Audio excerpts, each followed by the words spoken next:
भगवान लोगों को चाहिए कि वे उनके साथ अ, चाहिए कि वे उनके साथ इस तरह से सहयोग करें। भगवान अपनी प्रत्यक्ष सेवा की अपेक्षा अपने दास की सेवा किए जाने से अधिक प्रसन्न होते हैं। भगवान तब अत्यधिक प्रसन्न होते हैं जब वे यह देखते हैं कि उनके भक्तों का समुचित आदर हो रहा है, क्योंकि वे भगवान की सेवा के लिए सभी प्रकार के कष्ट उठाते हैं, अतः वे उन्हें अत्यंत प्रिय होते हैं। भगवत गीता 18.69 में भगवान प्रभु जी भगवान घोषित करते हैं कि उन्हें उस भक्त के समान अन्य कोई प्रिय नहीं है जो उनकी महिमा का प्रचार करते हुए अपना सर्वस्व संकट में डालता है। भगवान के सेवकों की सेवा करके कोई भी धीरे धीरे उन सेवकों के गुणों को प्राप्त करता है और इस प्रकार वह भगवान की महिमा सुनने के योग्य बन जाता है। भगवत धाम में प्रवेश कर पाने के लिए भक्त की पहली योग्यता यह है कि वह भगवान के विषय में सुनने का उत्सुक हो। हरे कृष्ण प्रभु जी। हरे कृष्णा। श्रील प्रभुपाद की जय। तो शब्दार्थ में क्या क्या वर्ड आए हैं, तो एक एक वर्ड लेके चलते हैं हम लोग। पहला है सुश्रुतो, मतलब सेवा और श्रवण की इच्छा रखने वाले। फिर दूसरा वर्ड है श्रद्धा नस्य, मतलब श्रद्धावान व्यक्ति के। वासुदेव कथा रुचि, वासुदेव भगवान कृष्ण की कथाओं में रुचि। स्यात, मतलब उत्पन्न होती है। महत सेव्या, महान भक्तों की सेवा से। विप्र, विप्र मतलब हे ब्राह्मणों। पुण्य तीर्थ निषेवणात्, मतलब पवित्र तीर्थों और संतों के संग से। तो देखिए इस श्लोक में हम लोगों को क्या बताया गया है कि भक्ति की जो शुरुआत है उसका रहस्य क्या होता है। तो सबसे पहला प्रश्न ये उठता है कि देखिए भगवान की कथा में किसी व्यक्ति की रुचि कैसे उत्पन्न होती है। तो उसका आंसर इस श्लोक में दिया गया है, क्या? महत सेवा। महत सेवा मतलब शुद्ध भक्तों की सेवा और संगति से। मतलब जब आप शुद्ध भक्तों की सेवा करते हैं, उनका संग करते हैं, तो भगवान की कथा में रुचि उत्पन्न होती है। तो मोस्टली क्या देखा जाता है कि जब कोई व्यक्ति भौतिक विषयों में, भौतिक आसक्ति जिसकी बहुत ज्यादा हो, तो उसको क्या होता है, भगवान की कथा सुनने में इंटरेस्ट नहीं आता है, रुचि नहीं आती है। लेकिन जब वो किसी बराबर शुद्ध भक्त के संपर्क में आता है और किसी न किसी तरह से उसकी सेवा करता है, उसके वचनों को सुनता है, उसकी वाणी को सुनता है, तो क्या होता है, उसके हृदय में धीरे धीरे भक्ति के प्रति संस्कार जागृत होने लगते हैं। तो प्रभुपाद जी हमको क्या बता रहे हैं इसमें? प्रभुपाद जी क्या बताते हैं कि वास्तविक तीर्थ क्या केवल कोई घूमने का या भौगोलिक स्थान नहीं होता है। तीर्थों का जाने का और वहां का वास्तविक महत्व क्या है? जो शुद्ध भक्त वहां रह के भक्ति कर रहे हैं। तो शुद्ध भक्त अगर वहां रह के भक्ति कर रहा है, तो कोई व्यक्ति क्या करे, तीर्थ में जाए तो केवल घूमे फिरे, गंगा स्नान करे और घूम के चला है, तो उससे उसको कोई भी आध्यात्मिक लाभ नहीं मिलेगा।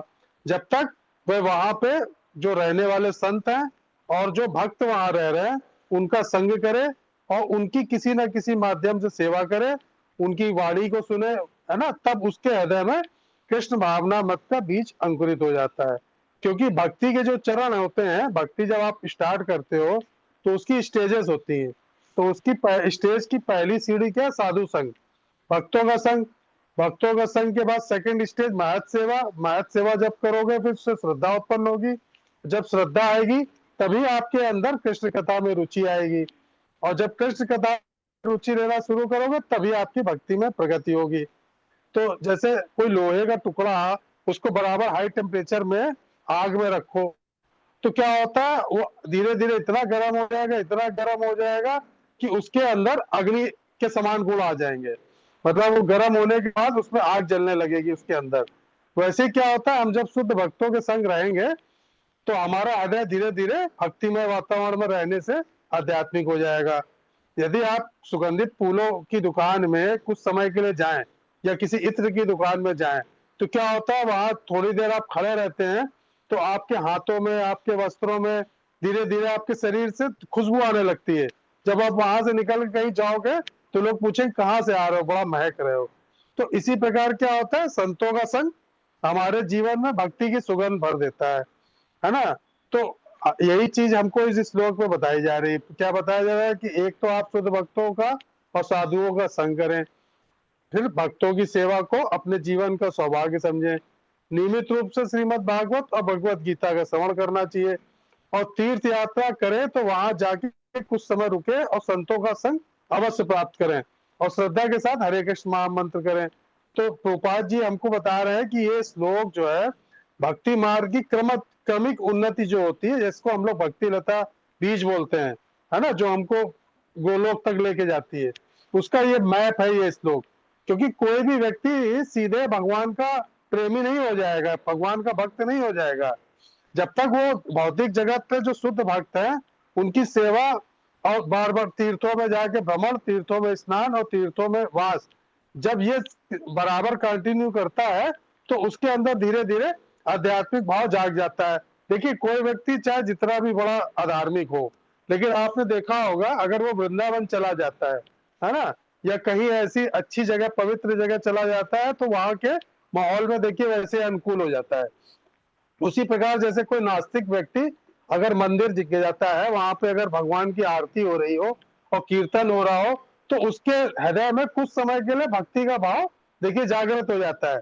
ये आपने महसूस किया होगा कि अरे ये तो बिल्कुल भी भक्त नहीं था, देखो यहाँ ताली बजा रहा है, कीर्तन में नाच रहा है। तो ये चीज होता है भक्तों के संग का, है ना।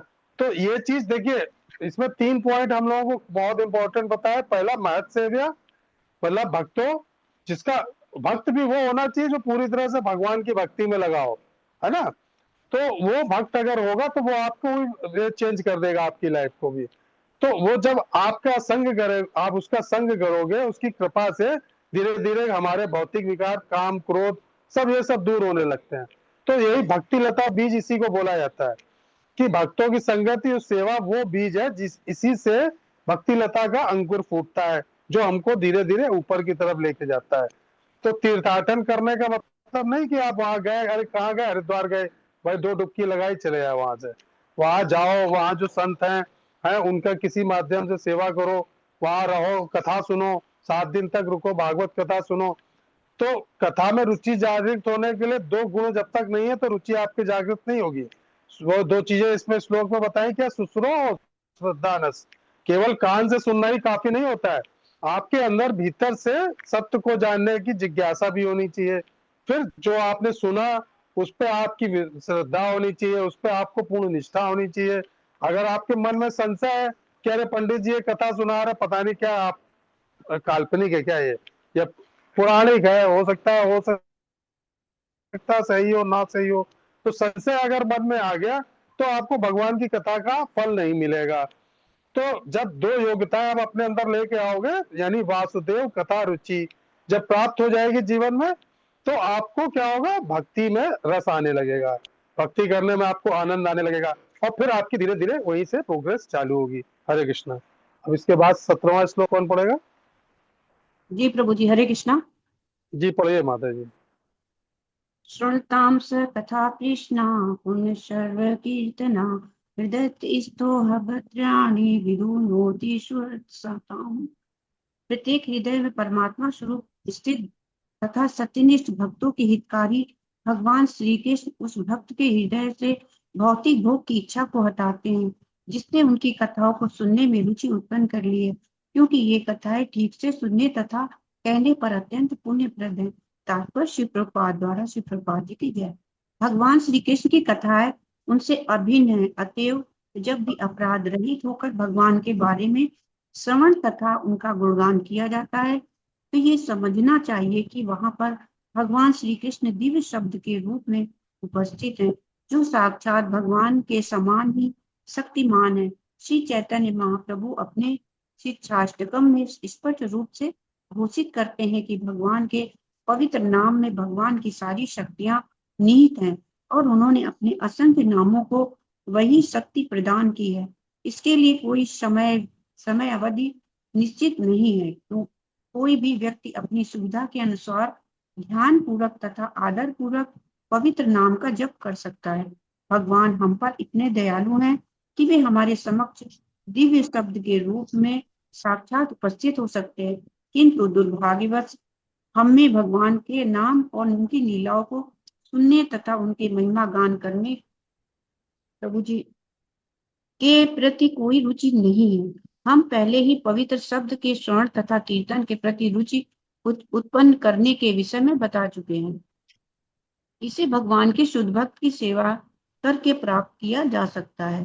भगवान अपने भक्तों के साथ परस्पर आदान प्रदान करते हैं। जब भगवान देखते हैं कि भक्त उनकी सेवा में प्रवेश पाने के लिए पूर्ण निष्ठा से तत्पर है और फलस्वरूप उनके विषय में सुनने का इच्छुक है, तो भक्त के भीतर इस तरह से कार्य करते हैं कि भक्त उनके पास सरलता से वापस चला जाए। भगवान हमारी अपेक्षा अधिक उत्सुक है कि हम उनके पास वापस जाएं, किंतु हम में से अधिकांश भगवान के धाम में वापस नहीं जाना चाहते। केवल कुछ ही ऐसे हैं जो भगवान के पास वापस जाना चाहते हैं, किंतु जो कोई भी भगवत धाम में वापस जाना चाहता है, श्री कृष्ण सब तरह से उसकी सहायता करते हैं। कोई तब तक भगवान के धाम में प्रविष्ट नहीं हो सकता जब तक कि वे समस्त प्रकार के पापों से मुक्त ना हो जाए। भौतिक पाप हमारे द्वारा भौतिक प्रकृति पर प्रभुत्व प्राप्त करने की इच्छाओं के फलस्वरूप उत्पन्न होते हैं। इसी ऐसी इच्छाओं से पिंड छुड़ा पाना बहुत कठिन है। भक्त के लिए भगवत धाम वापस जाने के मार्ग में कामनी तथा कंचन मुख्य बाधाएं हैं। भक्ति पक्ष के अनेक दिग्गज इन प्रलोभनों के शिकार हो जाते हैं, इस प्रकार से मुक्ति पक्ष से लौट आते हैं। किंतु जब स्वयं भगवान मनुष्य की सहायता करते हैं तो भगवत कृपा से सारी प्रक्रिया सुगम बन जाती है। कामनी तथा कंचन के संसर्ग में आकर अशांत होना कोई आश्चर्य की बात नहीं है, क्योंकि प्रत्येक जीव लंबे समय से वैवाहिक दृष्टि से कहे तो अनादिकाल से ऐसी वस्तुओं से जुड़ा रहा है और ऐसी बेगानी प्रकृति से छुटकारा पाने भी समय लगता है। किंतु यदि कोई भगवान के यश तथा श्रवण करने में जुट जाता है तो धीरे धीरे उसे अपनी असली स्थिति की अनुभूति हो जाती है। भगवत कृपा से ऐसे भक्त को प्रचुर शक्ति प्राप्त होती है, जिससे वे विघ्नों से अपनी रक्षा कर सकता है और सारे अनर्थ उसके मस्तिष्क से क्रमशः दूर हो जाते हैं। हरे कृष्णा प्रभु जी। हरे कृष्ण। हरे कृष्ण। तो शील प्रभुपाद की जय। शब्दार्थ में सर्वताम मतलब जो श्रद्धा पूर्वक सुनते हैं, स्वकथा भगवान की लीलाएं, नाम गुण उपदेश, कृष्णा भगवान श्री कृष्ण, पुण्य श्रवण कीर्तना जिनका श्रवण और कीर्तन अत्यंत पवित्र करने वाला है ना। फिर हृदय अंतस्तथा यानी हृदय में स्थित होकर अभद्राणी अनर्थ पाप वासना या शुद्धियां विधुनौती दूर कर देते हैं। सुहत सताम भक्तों के परम हितैषी। तो भगवान कृष्ण जो है इस श्लोक में बताया प्रत्येक जीव के हृदय में परमात्मा रूप में विराजमान है। तो जब कोई भी जीव आत्मा या कोई व्यक्ति श्रद्धा से भगवान की कथा सुनता है और उनका कीर्तन करता है, तो भगवान कृष्ण जो उनके हृदय में स्थित हैं, तो वो धीरे धीरे क्या करते हैं, उसके समस्त अनर्थ, पाप वासनाएं तथा भौतिक आसक्तियों को धीरे धीरे नष्ट करना शुरू कर देते हैं, नष्ट कर देते हैं। तो ये शुद्धि किसी बाहरी प्रयास से नहीं बल्कि स्वयं भगवान की ही कृपा से होती है। इसलिए भक्ति का प्रारंभ श्रवणम कीर्तनम यानी श्रवण सुनना और कीर्तन यानी गाना गान मतलब भजन करना से बताया गया है। प्रभुपाद जी क्या बता रहे हैं? प्रभुपाद जी बताते हैं कि भगवान की कथाएं सुनना स्वयं एक महान पुण्य कर्म होता है। संसार में मनुष्य के हृदय में क्या है, अनेक अनेक जन्मों से हम लोग क्या कर रहे हैं, अनर्थ भर रहे हैं। अपने जीवन में संचित अनर्थ इतने ज्यादा भर लेते हैं, जैसे काम, क्रोध, लोभ, मोह, मद और मत्सर, है ना, ईर्ष्या, ये सब चीजें हमारे जीवन में इतना ज्यादा आ चुकी हैं कि इन अनर्थों के कारण क्या हुआ, हम लोग आज तक भगवान के प्रति प्रेम विकसित नहीं कर पाए। तो इसीलिए कहते हैं शास्त्रों में क्या बताया कि नियमित रूप से अगर आप श्रीमद् भागवत, भगवत गीता या फिर शुद्ध भक्तों की संगति में भगवान की चर्चा को सुनेंगे, तब भगवान क्या करते हैं, आपके हृदय में स्थित होकर इन अशुद्धियों को साफ करने लगते हैं। जैसे कोई शक्तिशाली औषधि धीरे धीरे रोग को जड़ से मिटा देती है, तो उसी प्रकार जब हम हरि कथा सुनना शुरू करते हैं तो जो ये सारा जो मद मत्सर ईर्ष्या द्वेष है धीरे धीरे वो साफ होना शुरू हो जाती है। वही चीज है ना, चेतो दर्पण मार्जनम, कि वर्षों से तो हम लोगों ने हृदय में अपने शीशे में धूल जमा रखी है और धीरे धीरे उसको सफाई करेंगे तभी वो धीरे धीरे शीशा साफ होगा, है ना। ऐसे नहीं कि एक दिन में कथा सुनी एक दिन में साफ हो जाएगा, धीरे धीरे साफ होगा। तो वही चीज अब इसमें बताया है श्लोक में कि आपको क्या करना है, भगवान की कथा यानी कृष्ण कथा को नियमित सुनना है और धीरे से भजन करना हरि नाम के रूप में, 16 माला के रूप में। तो हमारे गौड़ी आचार्य क्या बताते हैं कि भक्ति में अगर प्रगति करनी है तो उसका महत्वपूर्ण चरण क्या है, उसको आपको याद रखना पड़ेगा। ये हमेशा आपके काम आएगा। पहली चीज क्या? श्रद्धा।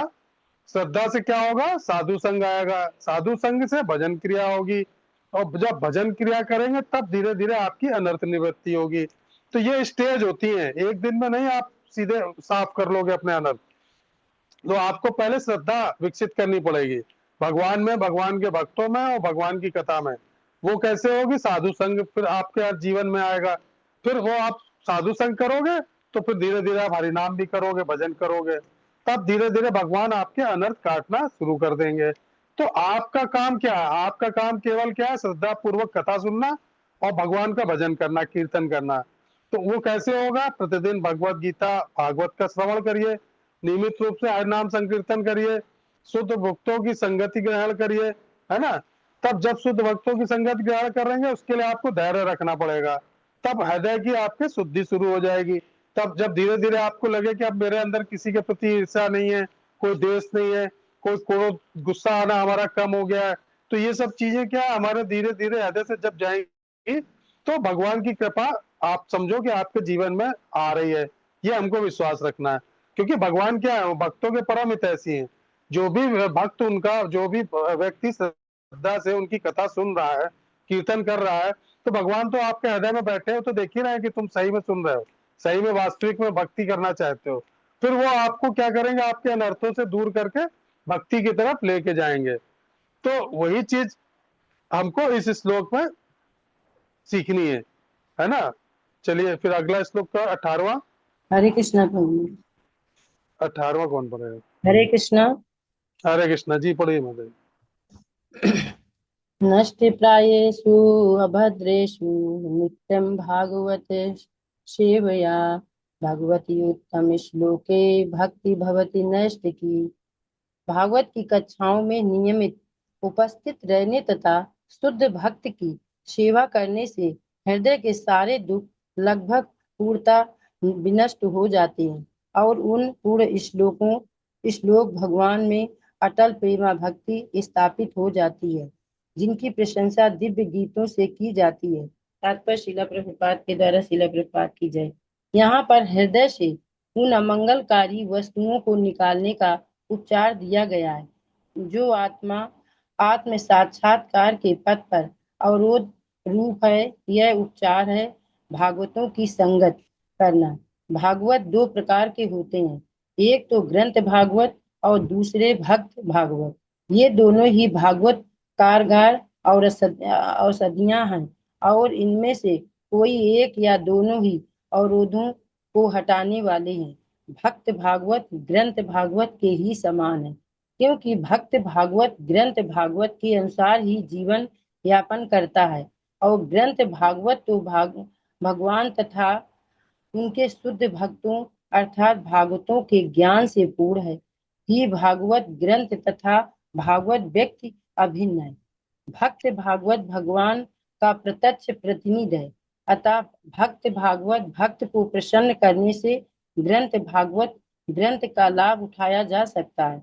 मानवीय तर्क यह नहीं समझ पाता कि किस प्रकार भक्त भागवत या ग्रंथ भागवत की सेवा द्वारा कोई भक्ति के पथ पर अग्रसर होता है, किंतु ये तथ्य है जिनकी व्याख्या शील नारद देव द्वारा की गई है, जो अपने पूर्व जन्म में एक दासी के पुत्र थी। दासी ऋषियों की टहल करती थी और इस तरह वह भी उनके संपर्क में आया।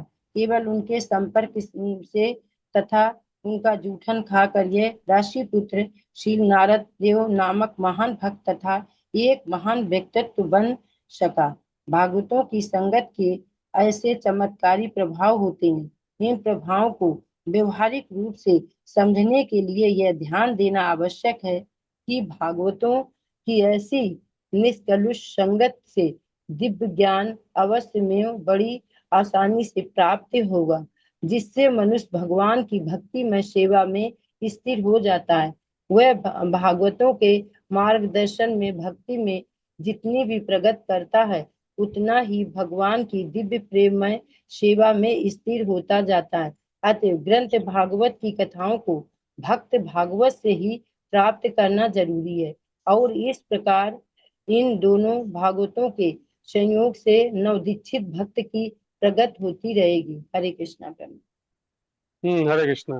देखिए, हम लोग जो मंगलाचरण करते हैं तो हमारे मंदिर में भी जो क्लास होती है, और हम लोग जो मंगलाचरण करते हैं उसमें ये श्लोक जरूर बोला जाता है ना। तो ये श्लोक वैसे याद कर ले सब लोग तो ज्यादा अच्छा है, ये याद हो गया होगा कुछ लोगों को।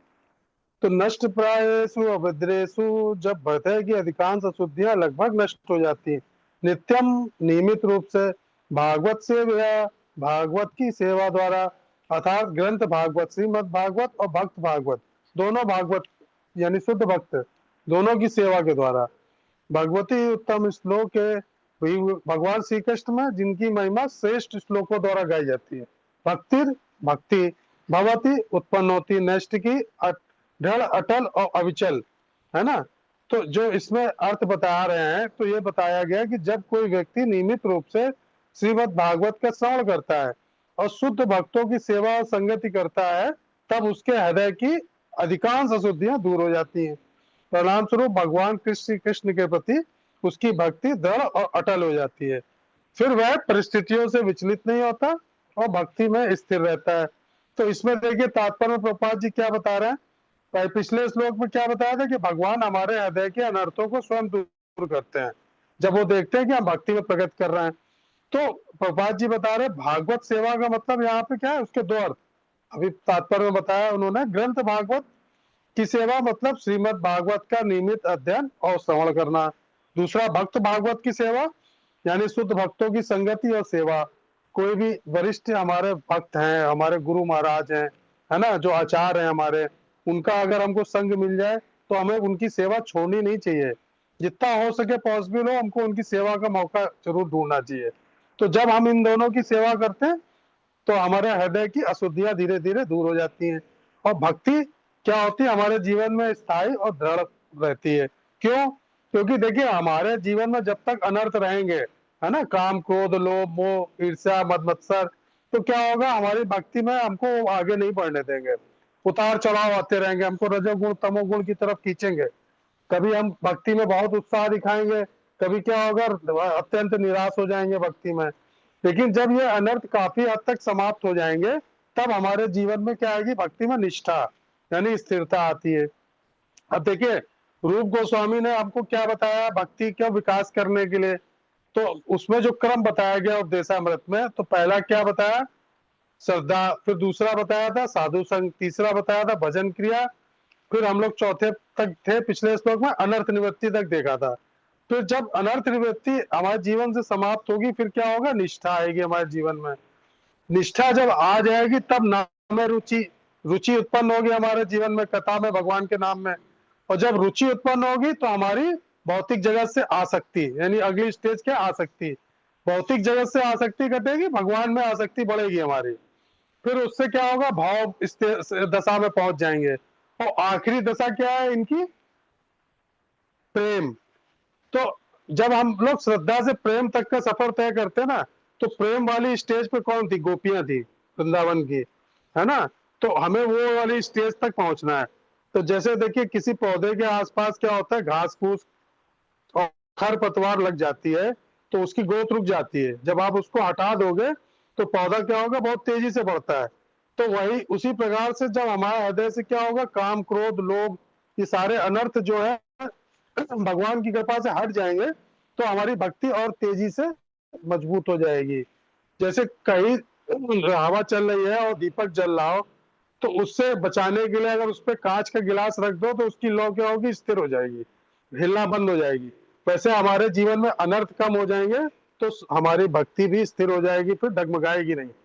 वो भक्तों के भागवत की सेवा से होगा। तो प्रतिदिन क्या करना है, भागवत और भगवत गीता का श्रवण करना है, शुद्ध भक्तों की संगति करना, मौका मिलने पर उनकी सेवा करना, भक्ति में नियमितता बनाए रखे, चाहे मन लगे आपका चाहे ना लगे, करना है आपको। अब नियम दिया है 16 माला, चाहे वो जैसे करनी है, दिन भर में करनी, रात में करनी, बैठ के लेटे लेटे करिए, करना है आपको 16 कंप्लीट। तो उसके त्वरित परिणाम की अपेक्षा ना करें कि हम 16 माला कर रहे हैं, हमको 6 महीने हो गए, इसका फल नहीं आ रहा है। वो क्या है, क्रमिक प्रक्रिया होती है, धीरे धीरे चलने वाली। ये शुद्धिकरण क्या धीरे धीरे होता है, एकदम से नहीं होता है। तो जीवन में आने वाली स्थिरता हमारे भगवान की जो है कृपा से ही आएगी। तो अगर आपका जप करने में मन लग रहा है, कथा सुनने में मन लग रहा है, मन भाव का भाग नहीं रहा है, तो समझो आपके ऊपर भगवान की कृपा है ना। तो वही चीज है कि भगवान कृष्ण के प्रति नष्ट की भक्ति तब कब प्रकट होगी, जब भागवत श्रवण करेंगे, है ना। तो प्रभुपाद जी हमको क्या बता रहे हैं कि हृदय की शुद्धि के लिए आपको किसी कठिन परिश्रम करने की जरूरत नहीं है, यांत्रिक प्रक्रिया की आवश्यकता नहीं है ना, कोई योग करने की जरूरत नहीं है। भगवान स्वयं जीव को सुनने की इच्छा से इतना प्रसन्न होते हैं कि वो एक शक्तिशाली क्लींजर की तरह काम करते हैं और हृदय को एकदम से बिल्कुल क्लियर कर देंगे, साफ कर देंगे, गंदगी सब साफ हो जाएगी। तो भगवान का स्वभाव ही है क्या, सुहृद सताम, सुप्रीम फ्रेंड। तो भगवान केवल साक्षी नहीं है कि हृदय में बैठ के आपके देख रहे हैं, न्यायाधीश भी नहीं है कि जो डिसीजन ले आपके अच्छे बुरे कर्म का। वो जीवों को क्या है, आध्यात्मिक मार्ग पर जो भक्त चलते हैं उनके क्या है, सुहृद, सुहृद का मतलब सच्चा फ्रेंड, रियल फ्रेंड। तो भगवान हमारे क्या है, रियल फ्रेंड है। और जैसे ही हम लोग भगवान की कथा में देखते हैं, भगवान की रुचि दिखा रहा है, ये कथा सुन रहा है, हरिनाम कर रहा है, तो भगवान उसके मार्ग की बाधाओं को दूर करने के लिए एक्टिव हो जाते हैं। और अभद्र, अभद्र क्लिनजिंग द इनऑस्पिशियस, अभद्राणी है, विश्वोत्नोति, यानी हृदय में जमी हमारी गंदगी है ना, उसको धीरे से भगवान उसको साफ कर देते हैं। और भागवत क्या कहता है कि भगवान इन बुराइयों को जड़ से उखाड़ देते हैं, है ना। भगवान क्या है, साउंड वाइब्रेशन के प्रभाव से, हरि नाम के प्रभाव से, इससे क्या होता है, धीरे धीरे ये सब चीजें हमारे जीवन से चली जाती हैं, अशुद्ध चेतना खत्म हो जाती है और शुद्ध चेतना से धीरे धीरे हम प्रेम की स्तर तक पहुंच सकते हैं। हरे कृष्णा। 19वां श्लोक कौन पढ़ेगा?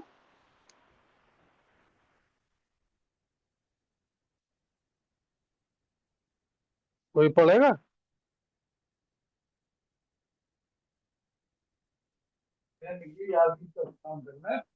हरे कृष्णा प्रभु जी। लो, पढ़े। कौन पढ़ रहा है? एक सेकंड, ये पढ़ोगे 19वां? हाँ, वो ये तो उसमें हट गया है। 25 लगा हुआ। हाँ वो हट गया, ये किताब से पढ़ रहे हैं। एक सेकंड, ये पढ़ रही हैं, जान भी सकते। हरे कृष्ण।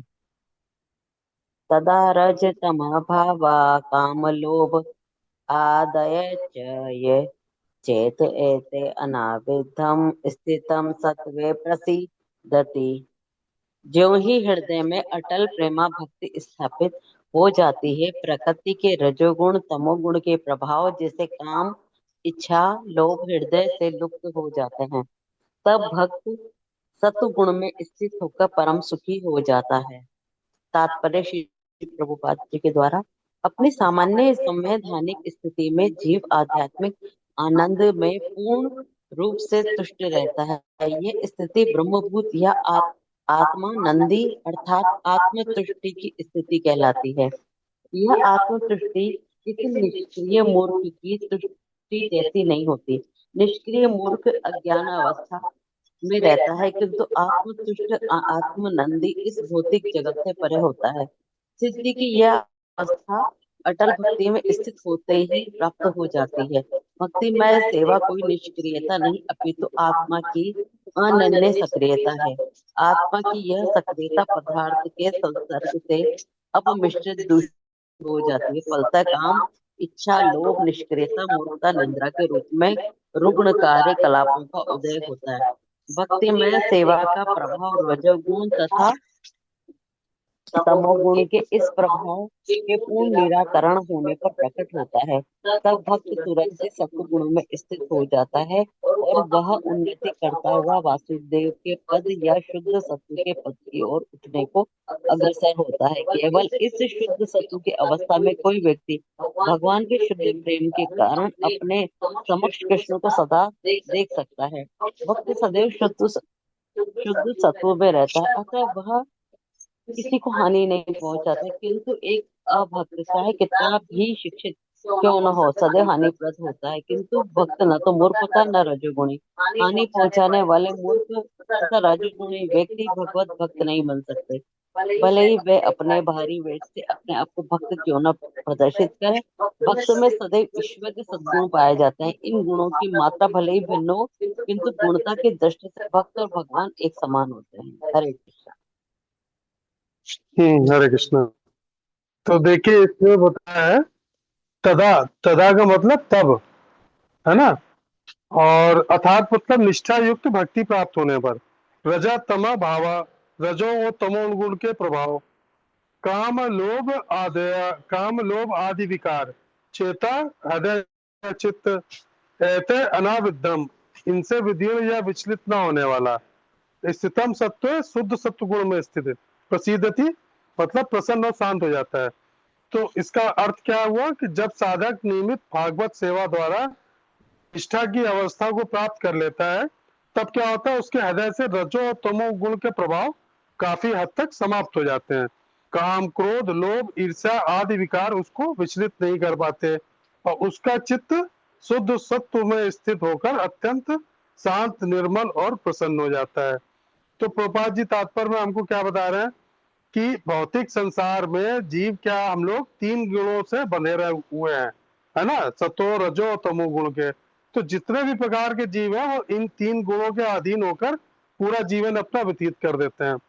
तो रजोगुण में अगर कोई स्थित है तो उससे क्या होता है, कामना लालसा असंतोष अत्यधिक भौतिक गतिविधियां उत्पन्न होती हैं हमारे जीवन में। भागता रहेगा पूरे जीवन, गधे की तरह मेहनत करेगा तब भी संतुष्ट नहीं होगा, चाहे जितना धन आ जाए तब भी संतुष्ट नहीं। और तमोगुण से क्या आता है, तमोगुण व्यक्ति जो होगा बहुत आलसी होता है, हर वक्त उसको मौका मिल जाए सोना नहीं छोड़ता वो, जितना ज्यादा हो सकेगा, आज छुट्टी है आज पूरा दिन सोएंगे, तो सोना ढूंढता है। उससे जीवन में मोह बहुत होता है हर चीज से, है अज्ञान होता है उसके जीवन में। निद्रा और प्रमाद तो उसके भरे ही रहते हैं पूरे जीवन में। उसको देख के आप आइडिया लगा सकते हो कि ये व्यक्ति तमोगुणी है। तो कोई भी व्यक्ति भक्ति में प्रगति कब करता है, तो अभी हमने पिछले श्लोकों में देखा ना, कब करता है भक्ति में प्रगति, भागवत श्रवण से, हरि नाम से।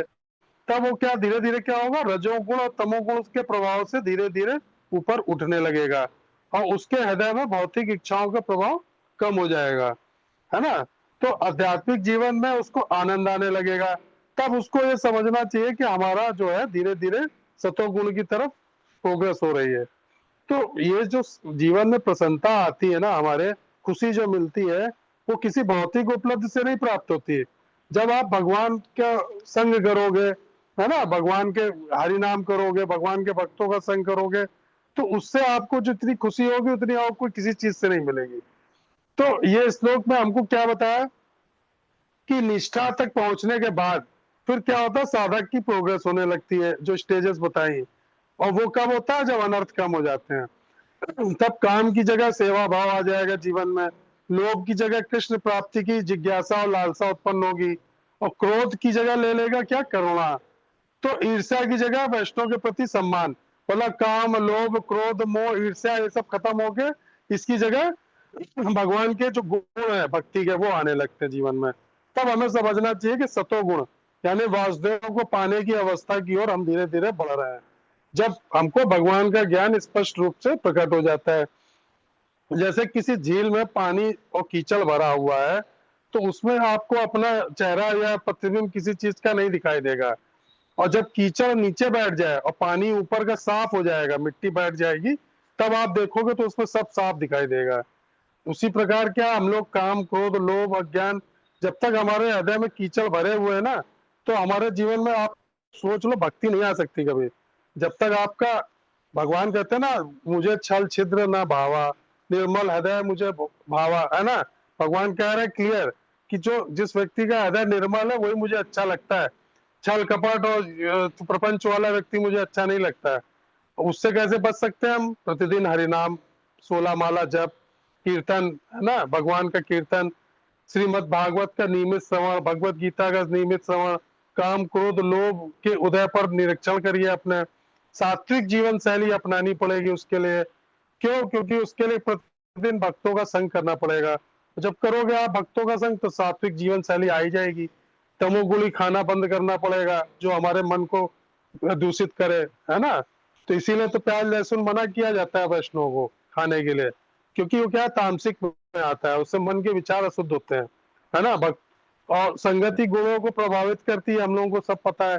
इसीलिए भक्तों का संग करने के लिए मना करते हैं हमारे आचार्य, हमारे शास्त्र, कि भक्तों के संग में रहिए, भक्तों से दूर रहिए। क्योंकि अगर आप किसी अभक्त के साथ करोगे तो आप उसको ना सुधार पाओ, वो आपको जरूर सुधार देगा। वो आपको अपनी तरफ बहुत जल्दी खींच लेगा, है ना। क्योंकि पुराने जो हमारे मन के अंदर इंद्रियां हैं वो इतनी प्रबल होती हैं कि पुरानी चीजें जो छोड़ के आप आ रहे हो बार बार उसी की तरफ खींचेंगे आपको। तो नियमित भागवत सेवा भक्ति के प्रभाव से रजोगुण तमोगुण के विकार, काम क्रोध लोभ धीरे धीरे नष्ट हो जाएंगे और हमारा हृदय शुद्ध सतोगुण में स्थित होकर शांति प्रसन्नता आध्यात्मिक संतोष का अनुभव करने लगेगा। कि ये हमको प्रभुपाद जी बता रहे हैं, है ना। तो जिस चीज प्रभुपाद जी ने बता दी हम लोग को क्लियर हो गई कि इस भौतिक संसार में 3 प्रकार के गुण होते हैं लोग, सतो रजो तमो गुण, उसमें हर व्यक्ति आता है। इन तीनों गुणों के प्रभाव से बचना है तो शुद्ध भक्तों का संग करो, भागवत का अध्ययन करो, है ना, नियमित सच्चे भक्तों का संग करो। तो इन सब चीजों से आप बच सकते हो, तब आप भगवान की भक्ति में आगे बढ़ पाओगे। हरे कृष्णा। एक श्लोक और लेते हैं आज, 20वां और ले लेते हैं। कोई पढ़ना चाहे पढ़ सकता है, हरे कृष्णा पढ़ेगा प्रभु। कोई? पढ़ो हाँ प्रभु। पढ़िए जी। एवं चित्तवन्ता भगवत भक्ति योगिता भगवत तत्व विज्ञानम मुक्त संगस्य जायते। इस प्रकार शुद्ध सत्व में स्थित होकर जिस मनुष्य का मन भगवान की भक्ति के संसर्ग में से प्रसन्न हो चुका होता है, उसे समस्त भौतिक संगत से मुक्त होने पर भगवान का सही वैज्ञानिक ज्ञान विज्ञान तत्व प्राप्त होता है। तात्पर्य श्रीला प्रभुपाद के द्वारा श्रीला प्रभुपाद की जय। भगवत गीता 7.3 में कहा गया है कि हजारों सामान्य मनुष्यों में से कोई एक भाग्यशाली होता है जो जीवन सिद्धि के लिए प्रयत्नशील होता है। अधिकांश लोग रजोगुण तथा तमोगुण से प्रेरित होते हैं और इस प्रकार वे काम इच्छा लोभ अज्ञान तथा निद्रा में सदैव लिप्त रहते हैं। ऐसे अनेक मनुष्य रूपी पशुओं में से कोई एक ऐसा वास्तविक रूप में मनुष्य होता है जो मानव जीवन की जिम्मेदारी को जानता है और निर्दिष्ट किए गए कर्तव्यों का पालन करते हुए जीवन को पूर्ण बनाने का प्रयास करता है। जीवन में इस प्रकार की सफलता प्राप्त किए हुए हजारों व्यक्तियों में से कोई एक व्यक्ति भगवान श्री कृष्ण के विषय में वैज्ञानिक ढंग से जान सकता है।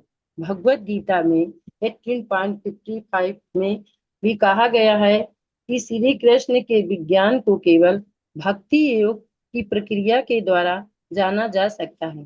ठीक इसी बात की उपयुक्त श्लोक में पुष्टि हुई है। कोई भी सामान्य व्यक्ति यहाँ तक कि जिसने मानव जीवन में सफलता प्राप्त कर ली है, वह भी भगवान के विषय में सही सही या वैज्ञानिक ढंग से जान नहीं सकता। मानव जीवन की सिद्धि तभी प्राप्त होती है जब वह यह समझ लेता है कि वह पदार्थ का प्रतिफल नहीं अपितु आत्मा है, और जिन्हें वह यह समझ लेता है कि उसे पदार्थ से कुछ लेना देना नहीं है, तो ही वह भौतिक लालसा त्याग देता है और आध्यात्मिक जीव के रूप में अनुप्राणित हो जाता है। यह सफलता तभी मिलती है जब मनुष्य रजोगुण तथा तमोगुण से ऊपर उठ गया हो, या दूसरे शब्दों में जब वह योग्यता के आधार पर वास्तविक रूप में ब्राह्मण हो या ब्राह्मण शब्द सत्व गुण का प्रतीक है। अन्य सारे लोग जो सतोगुण में रहा नहीं है, वे या तो क्षत्रिय वैश्य शूद्र या शूद्रों से भी अधम होते हैं। उत्तम गुणों के कारण ब्राह्मण अवस्था मनुष्य जीवन का सर्वोच्च अवस्था है। अतः जब तक मनुष्य के कम से कम ब्राह्मण के गुण न हो, तब तक वह भक्त नहीं हो सकता है। भक्त अपने कर्म के कारण पहले से ब्राह्मण रहता है, किंतु यह उसकी चरम परिणति नहीं है। जैसा कि ऊपर कहा जा चुका है, ऐसे ब्राह्मण को वास्तव में दिव्य अवस्था प्राप्त करने के लिए वैष्णव होना चाहिए। शुद्ध वैष्णव मुक्त आत्मा होता है और ब्राह्मण पद से भी ऊपर होता है। भौतिक अवस्था में ब्राह्मण की बद्ध जीव होता है, क्योंकि ब्राह्मण अवस्था में ब्रह्म होना बोध तो हो जाता है, किंतु परमेश्वर के विज्ञान का अभाव रहता है। मनुष्य को ब्राह्मण अवस्था को पार करके वसुदेव अवस्था प्राप्त करनी होती है, ताकि वह भगवान कृष्ण को समझ सके। परमेश्वर का विज्ञान भगवत तत्व आध्यात्मिकता के स्नात स्नातकोत्तर छात्रों के अध्ययन का विषय है। मूर्ख या अल्पज्ञ लोग परमेश्वर को नहीं जान पाते, इसलिए वे अपनी अपनी सनक के अनुसार कृष्ण की व्याख्या करते हैं। किंतु तथ्य यह है कि ब्राह्मण अवस्था प्राप्त करने पर भी भौतिक गुणों के कलमश से मुक्त हुए बिना कोई भगवान के विज्ञान को नहीं समझ पाता। जब एक ब्राह्मण यथार्थ रूप से में वैष्णव बन जाता है तो वह मुक्ति मुक्ति की प्रबुद्धावस्था में यह जान पाता है कि वास्तव में भगवान क्या है। हरे कृष्ण। हरे कृष्ण। हरे कृष्ण। देखिए इस श्लोक में क्या बताया कि इस प्रकार शुद्ध तत्व में स्थित होकर जिस मनुष्य का मन भगवान की भक्ति के संसर्ग से प्रसन्न हो चुका होता है, उसे समस्त भौतिक संगत से मुक्त होने पर भगवान का सही वैज्ञानिक ज्ञान यानी विज्ञान तत्व प्राप्त हो जाता है। तो प्रभुपाद जी क्या बता रहे हैं कि आप भगवान को तर्क से, दर्शन से या शुष्क विद्वता से नहीं जान सकते हो कभी। भगवान का वास्तविक ज्ञान कब प्राप्त होता है? हमको भक्ति से, है ना। तो इसमें 18.55 का एग्जाम्पल दिया है, भक्त्या माम विजानाति, यानी केवल भक्ति के द्वारा ही मुझे यथारूप जाना जा सकता है। तो जब तक हृदय में हमारे काम, लोभ, अहंकार, भौतिक इच्छाओं से हम भरे रहते हैं, तब तक भगवान का स्वरूप हमको समझ में नहीं आता।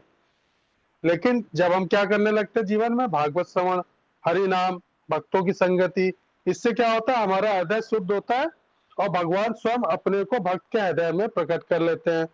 तो इसी को बोला गया है इस श्लोक में, क्या, तत्व विज्ञान। ये बहुत महत्वपूर्ण शब्द है। ज्ञान का अर्थ तो होता है क्या, जानकारी लेना किसी चीज की, और विज्ञान का अर्थ क्या होता है, प्रत्यक्ष अनुभूति। तो जैसे शहद के बारे में जो आप पढ़ते हो कि शहद मीठा होता है, इसका रूप ये होता है, आकार ये, रंग ये, लेकिन जब आप शहद का स्वाद लेते हो तो उसको चखते हो, तब आपको समझ में आता है कि शहद क्या होता है।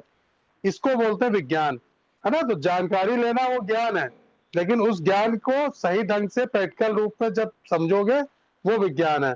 तो हमारे रूप गोस्वामी ने हमको बताया ना कि श्रद्धा, साधु संग, भजन क्रिया, अनर्थ निष्ठा और फिर रुचि, इन अवस्थाओं में जब हम पहुंच जाते हैं तो भगवान के प्रति हमारे अंदर गहरा प्रेम उत्पन्न हो जाता है।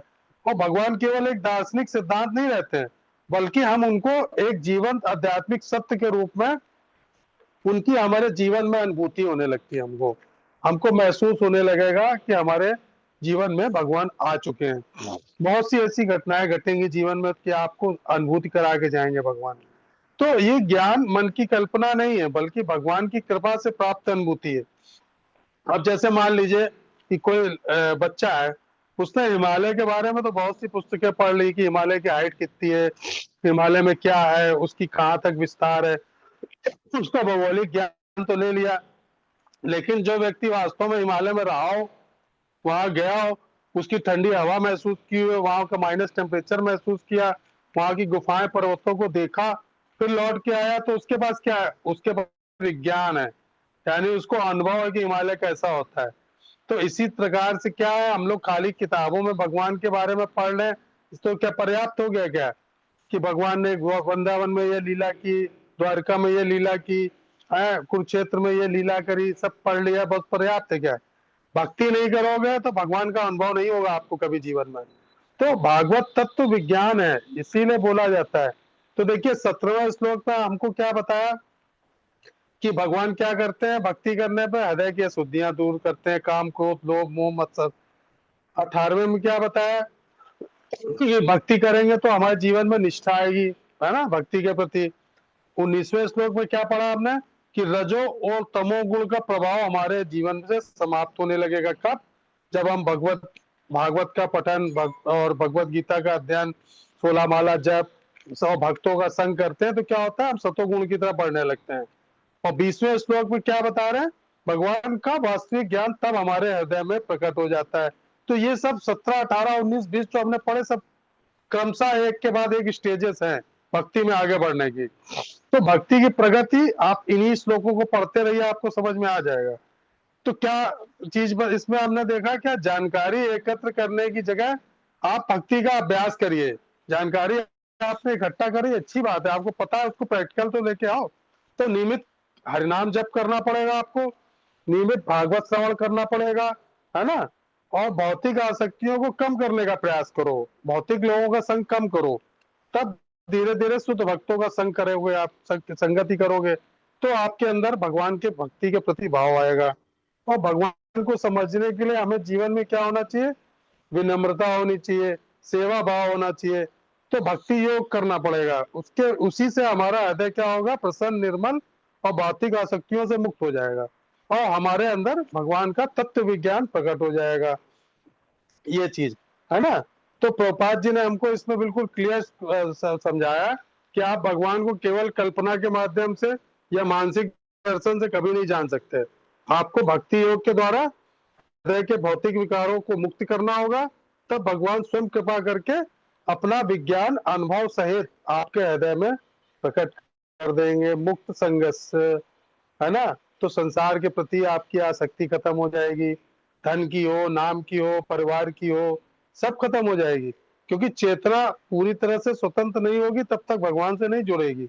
और वो भगवान की भक्ति की शक्ति इतनी जबरदस्त होती है कि वो आपको जबरदस्ती नहीं छुड़ाती है संसार, वो वैराग्य विरक्ति नहीं उत्पन्न करती, बल्कि आपको इतना अच्छा आध्यात्मिक रस दे देगी।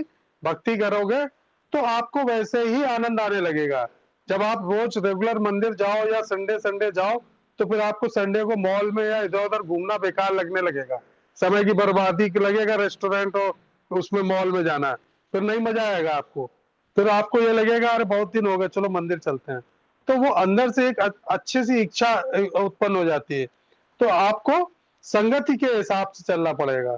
जैसे पका हुआ पेड़ फल जो है पेड़ पे रुकता नहीं है, अपने आप गिर जाता है, वैसे ही आपकी संगति अपने आप छूट जाएगी भौतिक, है ना, जब आप भक्तों का संग करोगे। और जब आपका हृदय दर्पण साफ हो जाएगा तो भगवान आपके हृदय में बैठे ही हैं पहले से। जहां आपने ईर्षा, लोभ, मोह, क्रोध सब खत्म किया अपने जीवन में, तो भगवान आपको साक्षात आंख बंद करोगे तो दिखाई देने लगेंगे। हरे कृष्ण। आप समझ में आ गया ना ये सारे श्लोक? कोई प्रश्न तो ले लेते हैं, नहीं तो समाप्त करते हैं फिर। कोई है प्रश्न किसी का? हरे कृष्णा। 17, 18, 19, 20 सब लाइन से समझ में आ गए? चलिए, कोई प्रश्न नहीं है, समाप्त करें फिर।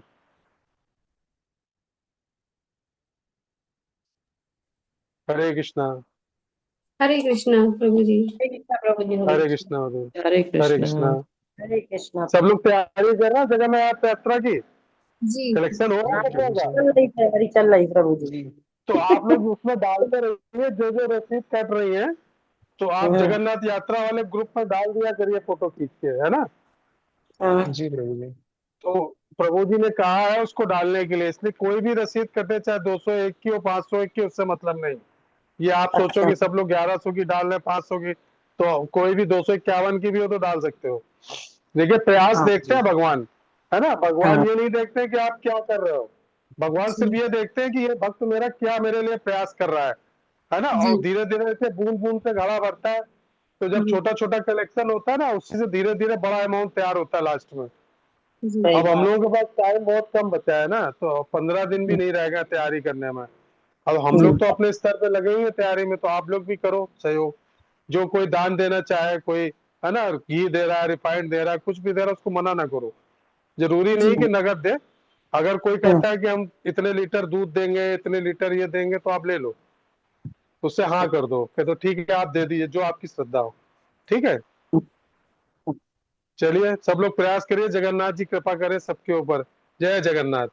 जय जय जय जगन्नाथ, जय जय जगन्नाथ, हरे जगन्नाथ। कृष्ण। जय जगन्नाथ। हरे हरे कृष्ण कृष्ण। प्रभु जी। जगन्नाथ।